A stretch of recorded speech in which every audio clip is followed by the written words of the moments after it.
నంద్యాలలో వెలిసిన శ్రీ మహానందీశ్వర స్వామి ఆలయ భూముల కౌలు వేలంపాటలను దేవాలయంలో ఆలయ పర్యవేక్షణాధికారి ఆధ్వర్యంలో నిర్వహించారు. మహానందీశ్వర స్వామి ఆలయానికి సంబంధించి 28-34 ఎకరాలకు వేలం పాటలు నిర్వహించగా రైతులు వేలం పాటలో పాల్గొన్నారు. పోలీసుల బందోబస్తు మధ్య వేలం పాటలు నిర్వహించారు. వేలం పాట ద్వారా శ్రీ మహానందీశ్వర స్వామి ఆలయానికి 3,40,000 ఆదాయం లభించినట్లు వారు తెలిపారు. గత సంవత్సరంలో 2,20,000 ఆదాయం వచ్చిందని, గత సంవత్సరం కంటే ఈ సంవత్సరం 1,40,000 అదనంగా ఆదాయం లభించినట్లు తెలిపారు. ఈ కార్యక్రమంలో ఆలయ కమిటీ సభ్యులు, ఈవో, రైతులు పాల్గొన్నారు.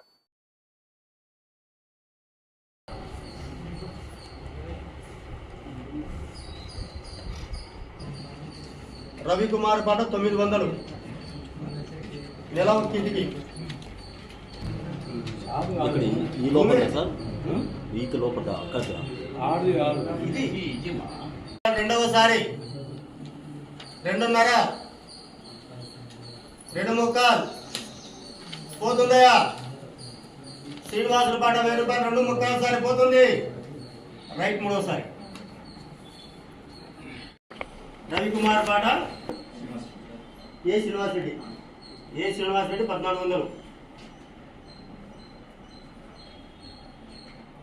శ్రీనివాస్ రెడ్డి పాట 1400.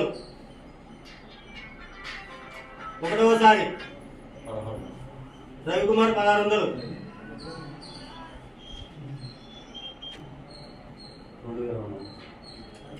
రవికుమార్ 2200. 500. 91,000. శ్రీనివాస్ రెడ్డి 91,500. శ్రీనివాస్ రెడ్డి 92,000. శ్రీనివాస్ రెడ్డి పాట 92,000.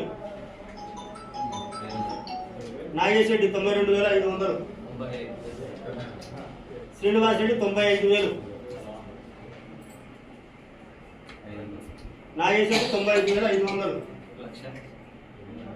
శ్రీనివాస్ రెడ్డి 1,00,000 రూపాయలు. నాగేష్ రెడ్డి 1,05,000. 1,05,000. శ్రీనివాస్ రెడ్డి 1,05,000. నాగేష్ రెడ్డి 1,05,500.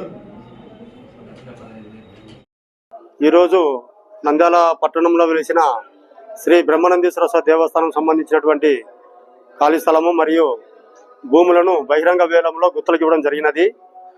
ఈ దేవాలయంకు భూమి సుమారు 28 ఎకరాల 34 సెంట్లకు గాను ఈ సంవత్సరం 3,40,000కు రైతులు పాడుకోవడం జరిగినది. గత సంవత్సరంలో 20 ఎకరం 34 సెంట్లకు గాను 2,20,000 పోయినది. ఈ సంవత్సరం అదనంగా 1,20,000 రూపాయల ఆదాయం చేకూర్చింది.